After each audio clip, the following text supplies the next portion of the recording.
Hello, this is Junior Park from KAIST.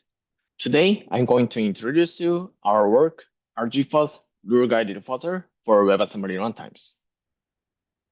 WebAssembly has been noticed as a new language that is fast, safe, portable, and compact. These advantages make WebAssembly the best compilation target for other languages when porting the applications on the web. Basically, WebAssembly runs on a stack machine. However, as stack machine is slow, WebAssembly runtimes choose to compile the code to boost speed. They use just-in-time compilers to machine code, then run the machine code instead of running the program in the stack machine-based interpreter. Moreover, they take a further step to boost speed by optimizing the WebAssembly program. To achieve this, they first translate the WebAssembly program into IR, the intermediate representation of the compiler. Then they apply compiler optimization rules to substitute the part of the program.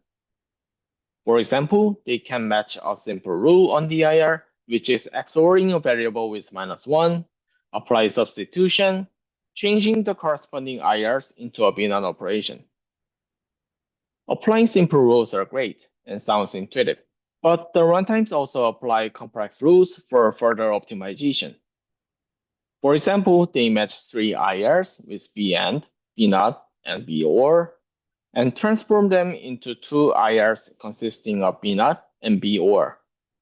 With this complex optimization, 1 IR is saved, and the program will run faster. However, problems arise when optimization rules are wrongly written. Semantic bugs, which are basically miscompilation bugs, make compilers produce semantically different compile results from the original program. That is, for some input set, the results of executions of the original program and the compiled program will differ. When this occurs, programs will execute wrongly in the best case, but may break developers' assumptions and lead to security vulnerabilities in worst cases. One of the methods to find semantic bugs is differential fuzzing. We generate test cases, which are basically WebAssembly programs, and execute them in each runtime with multiple configurations. Then we compare the execution results and see if there are any discrepancies. If there are any discrepancies, this means there is a possible semantic bug, and we can dig into it to find its real causes. The main challenge now is in generating the programs. It's necessary to generate test cases that can explore deep into the compiler, especially the optimizations I explained just earlier. The first challenge we face is in covering complex rules. Here, we revisit the complex optimization rule. These rules are generally hard to cover with fuzzing, as odds of generating these complex rules are extremely low when we give no guidance towards this. We actually performed a preliminary study with state-of-the-art fuzzers, which they failed to generate such program that can cover the optimization rule on the left. As our approach, we propose rule-guided fuzzing. Our idea is to extract these complex compiler rules and directly use them in fuzzing. With this approach, our fuzzer is aware of these rules and can effectively cover them. However, one more challenge arises, as compiler rules are usually defined in IR, and our generation is done in WebAssembly.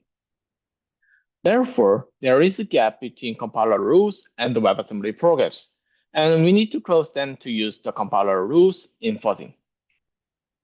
To close the gap, we first perform instruction level inference. We first envelop each WebAssembly instruction into a WebAssembly module, translate the module into IR, and pick the unique IR and map them to the WebAssembly instruction. With this, we can map each IR to corresponding WebAssembly instruction. However, in case of BNOT of the example, we unfortunately do not have a matching WebAssembly instruction that directly maps to it. For the missing linkage of BNOT, we additionally perform rule-level inference, which refers to other optimization rules to expand the IR to the other known IRs.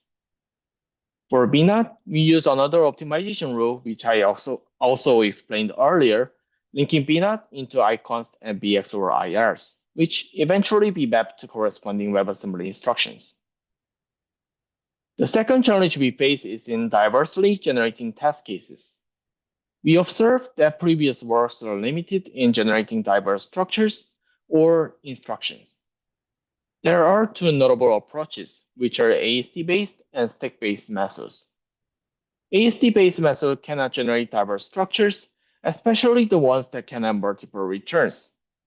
Stack-based method cannot generate diverse instructions, as some of them may require complex stack constraints for their generation.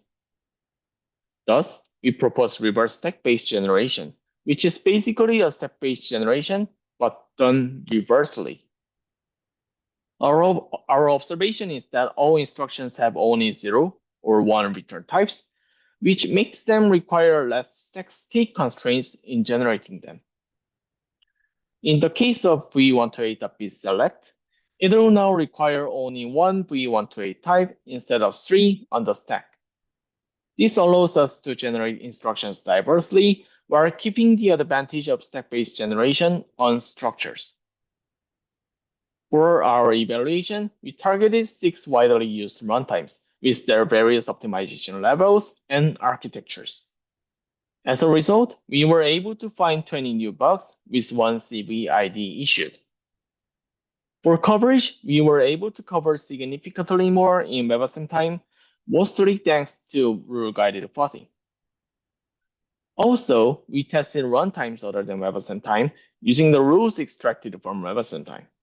We were able to achieve better results compared to our comparison tools, but rule-guided fuzzing showed its limited effectiveness in other runtimes. For more detail, you may refer to the meta review of our paper. Notably, we could even cover super complex optimizations. One extreme case is on the left, which consists of several dozens of IRs transforming into a piece of IR.